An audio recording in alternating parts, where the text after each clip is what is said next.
Hi, this is John with WATI, and as I work from home, I'm shooting videos, recording anything, or even online classes that I work from home. My throat is constantly over a huge load. So one of the ways that I actually manage this is with this mints. This is the whole mints. This is a cherry flavor, and it has been one of my favorites since I was a kid. So in my country, you wanted to cool your throat, this was the way to go.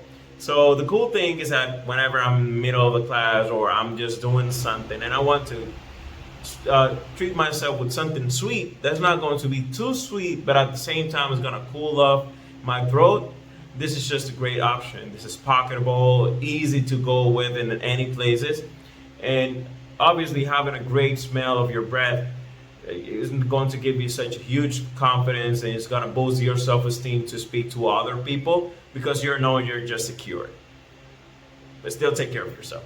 So this is great, and this was John with WATI, and that was my point of view.